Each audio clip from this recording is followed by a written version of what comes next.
Morning mga kapaknot. So, sa pagkakaroon, medyo ay sa ngayon hindi medyo talagang saksakan ako ng lungkot ngayon kasi nagkalabuan kami ng jowa ko, tapos yung nanay niya nagkasagutan din kami parte sa trabaho.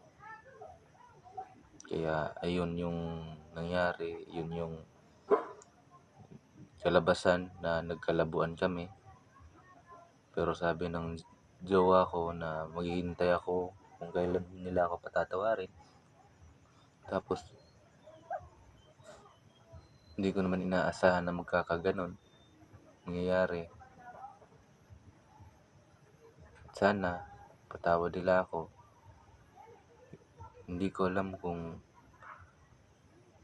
mahaba bang panahon, araw lang bang lilipas, buwan lang ba ang lilipas para mapatawad nila ako. Hindi ko alam kung kailan. Kaya maghihintay na lang ako na magsabi siya na okay na, pwede ka nang bumalik. Kasi dun kasi ako tumira sa kanila. Pag-ano na kami, magtatatlong taon na kaming mag-jowa.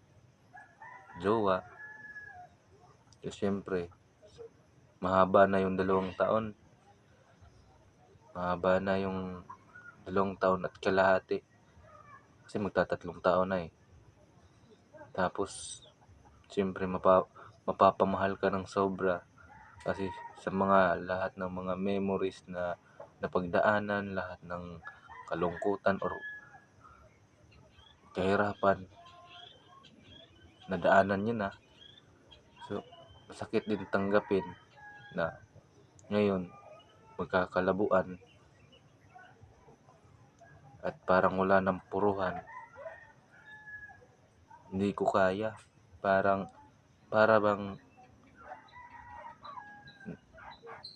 umabot na hanggang sa langit yung pagsisisi ko dahil sa nagawa ko at dahil sa nakasagot ako sa mama ng jowa ko na hindi naman dapat sana ginawa, na parang nawalan ako ng respeto. Kasi hindi naman po sa dahil din yun sa trabaho. Tapos ako wala akong problema kahit anong trabaho pa yan. Oo. Pero minsan may mga araw talaga or panahon na talagang dinidibdib ko na lang na parang may maririnig ka, ganun.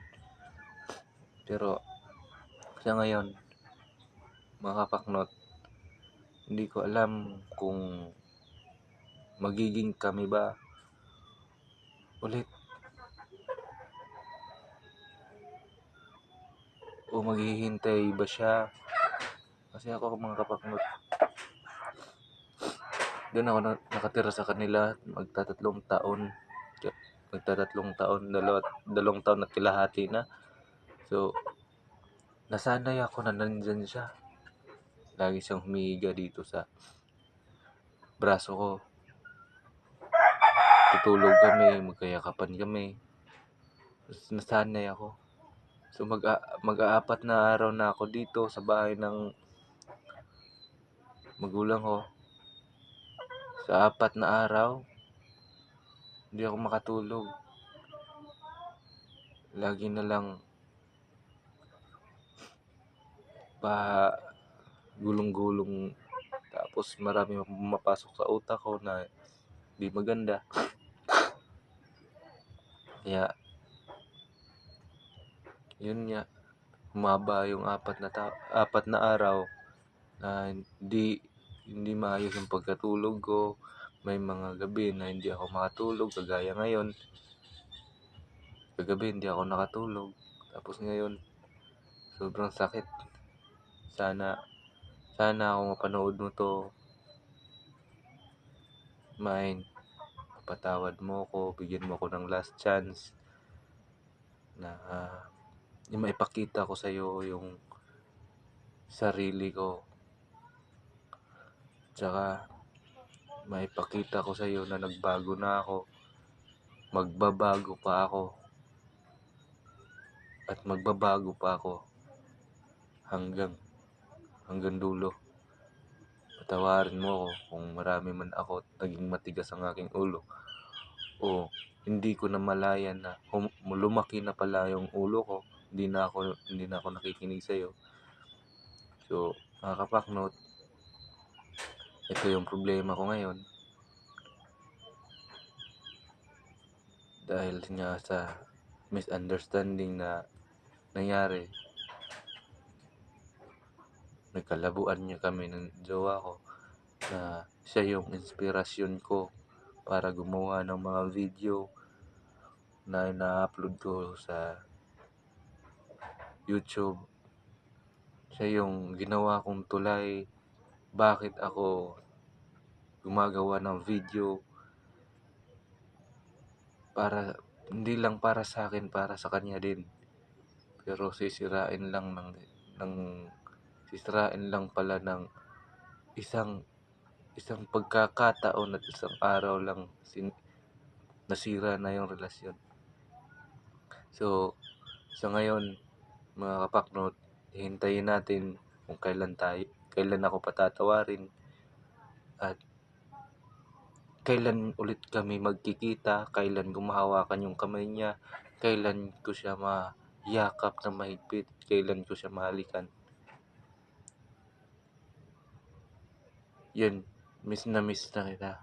Kung mapapanood mo man tong video ko, miss na kita. Tawarin mo ako, bigyan mo ko ng last chance.